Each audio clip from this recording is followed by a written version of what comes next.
샬롬. 2월 21일 토요일 하나님 나라를 시작하는 말씀 묵상 시간입니다. 오늘 우리에게 주신 말씀은 요한복음 7장 1절에서 13절입니다. 틴즈누리 박예은 학생이 말씀을 읽어주시겠습니다. 하나님의 말씀을 경청하십시오. 그 후에 예수께서 갈릴리에서 다니시고 유대에서 다니려 아니하심은 유대인들이 죽이려 함이로라. 유대인의 명절인 초막절이 가까운지라.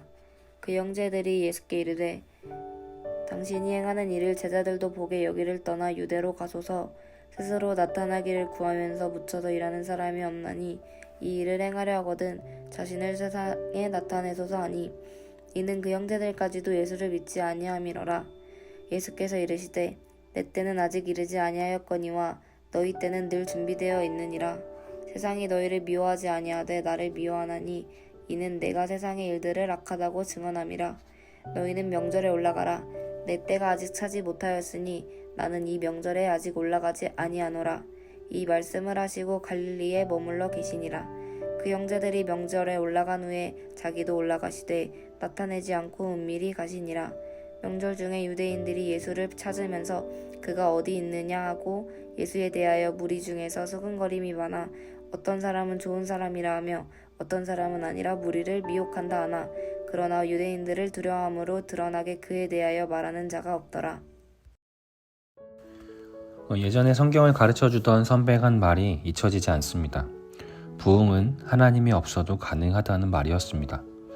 한국교회가 생각하는 부흥, 사람들이 많이 모이는 이러한 형태의 부흥은 하나님이 없어도 가능하다는 의미였습니다. 우리는 부흥에 대한 왜곡된 생각을 갖고 있었습니다. 사도행전 2장 베드로의 설교 한 번에 3,000명이 회심한 사건을 부흥으로 봅니다. 그 사건이 분명 부흥은 맞지만 그건 부흥의 극히 일부의 한 형태일 뿐입니다.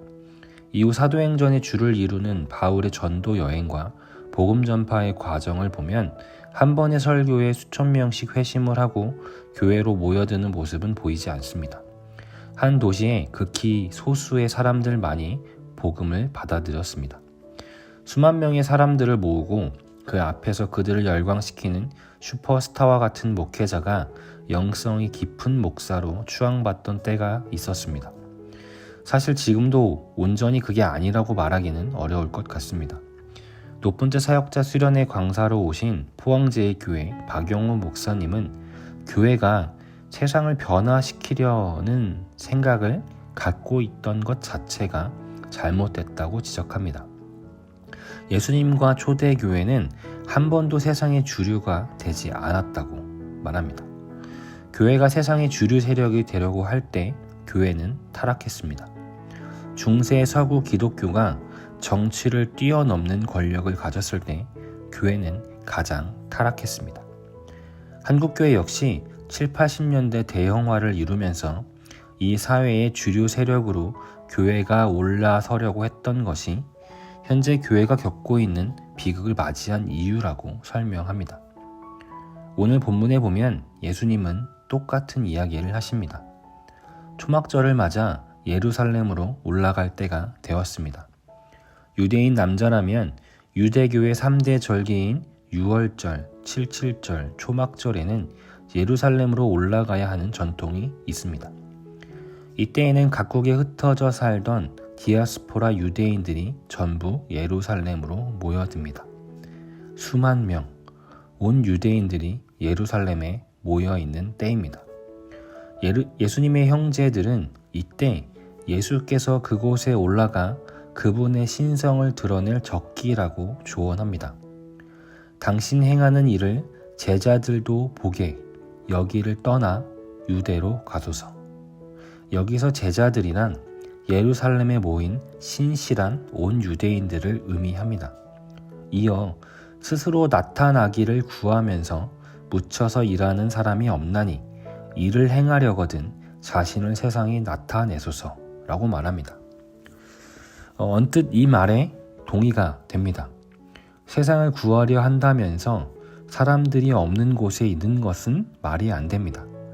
갈릴리라는 시골 어촌 마을에 있기보다는 온 민족이 모인 예루살렘에 가셔야 하는 것이, 그것이 진짜 메시아라면 오히려 그곳이 더 어울리는 자리입니다. 가난하고 소외된 이들 그 한 명을 만나는데 하루를 쓰는 것보다 수만 명의 사람들 앞에 나서 뜨거운 집회를 여는데 하루를 쓰는 것이 더 바람직해 보입니다. 그런데 이런 권유를 하는 형제들에 대해 5절 말씀에 보면 형제들까지도 예수를 믿지 아니함이러라 고 말씀은 기록합니다. 이들은 분명 예수를 믿었습니다. 자신과 같이 어린 시절을 보낸 형제지만 자신들과는 다른 특별한 존재라는 것을 그들은 믿고 인정했습니다. 그렇기에 세상 앞에 그분을 드러내라고 권면했습니다. 지금이 가장 적기라며 재촉했습니다. 그런데 주님은 이들의 이런 행동을 믿음 없는 것이라고 정의합니다. 주님의 이 평가에 따르면 저 역시 사실은 믿음이 없는 자입니다. 우리 역시 다르다고 말할 수 없을 것입니다. 우린 주님이 이루시길 믿고 특별한 일을 행하시며 광야의 길을 내고 불가능한 것을 가능케 하시는 분이라고 믿습니다. 그 믿음대로 교회를 세상에서 가장 높이 세우시고 주님을 믿는 자들이 원하는 기도의 응답이 다 이루어지며 원하는 대학과 사회적 명성을 얻게 하실 수 있는 분이라고 우린 믿습니다. 날마다 기도하며 주님께 헌신과 봉사에 열심을 냅니다. 그런데 오늘 주님은 이것이 믿음 없는 것이라고 말씀하십니다. 이런 우리가 믿음 없는 자들이라고 말씀하십니다. 주님의 십자가는 우리의 이런 모든 기대와 믿음을 배신하는 사건이었습니다.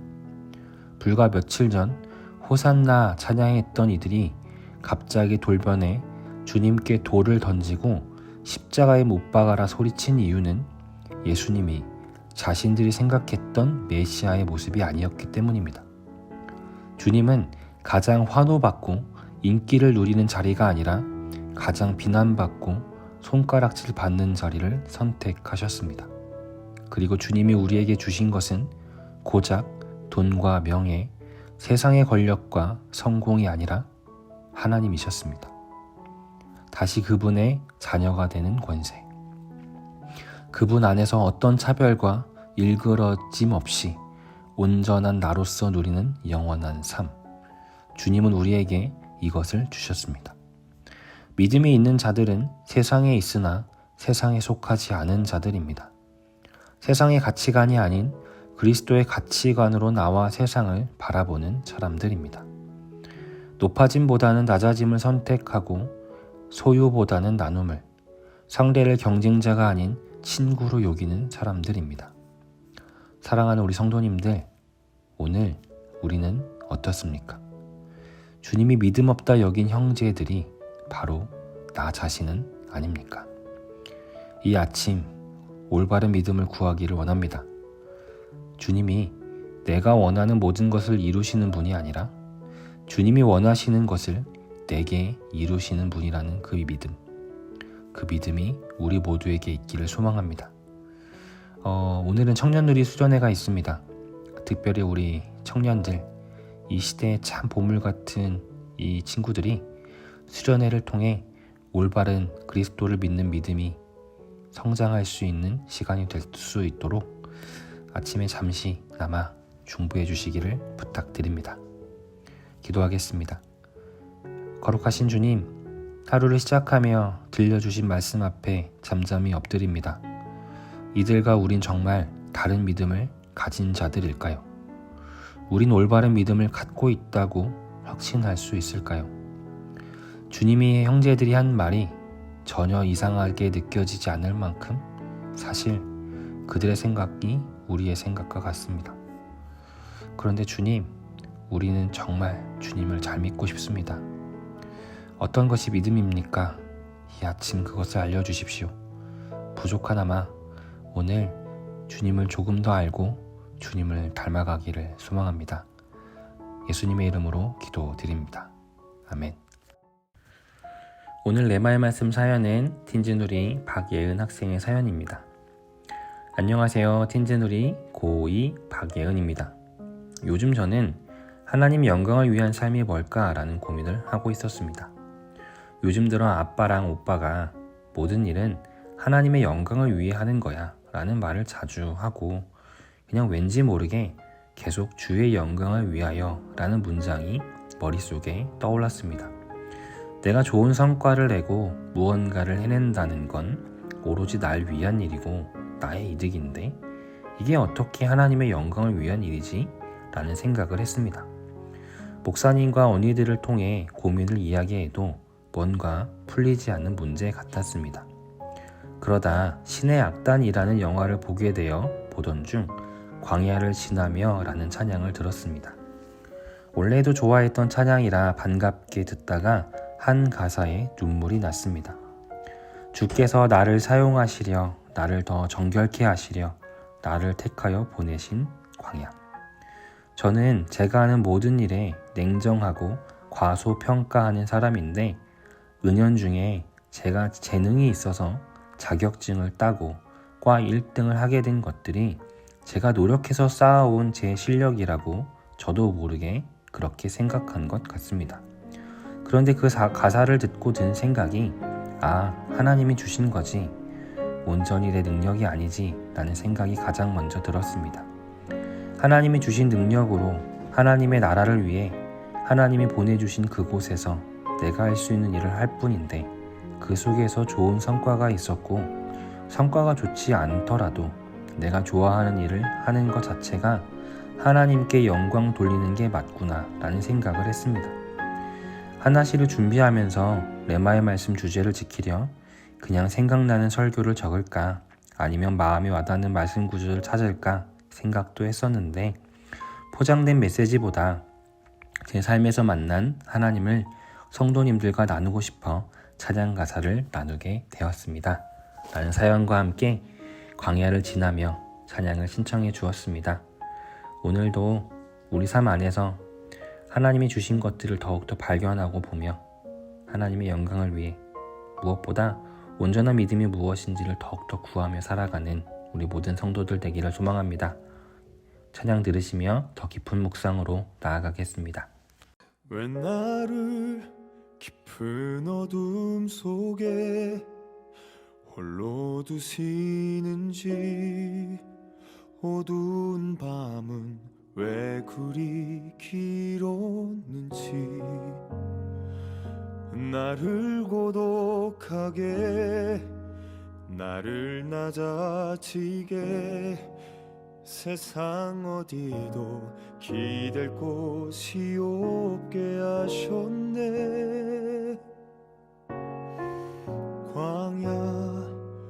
광야에 서 있네.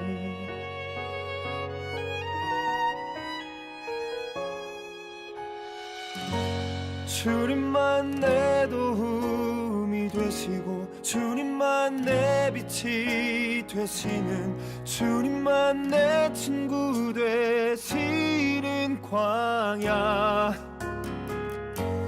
주님 손 놓고는 단 하루도 살 수 없는 곳, 광야.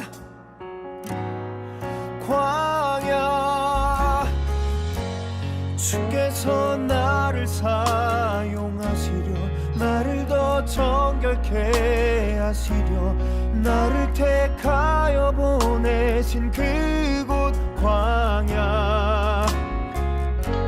성령이 내 영을 다시 태어나게 하는 곳 광야. 광야에 서 있네.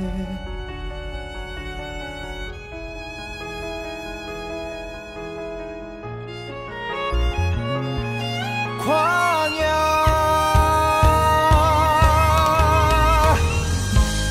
주께서 나를 사용하시려, 나를 더 정결케 하시려 나를 택하여 보내신 그곳 광야.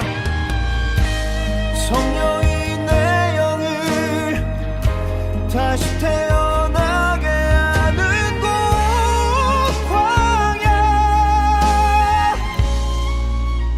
광야에서 있네.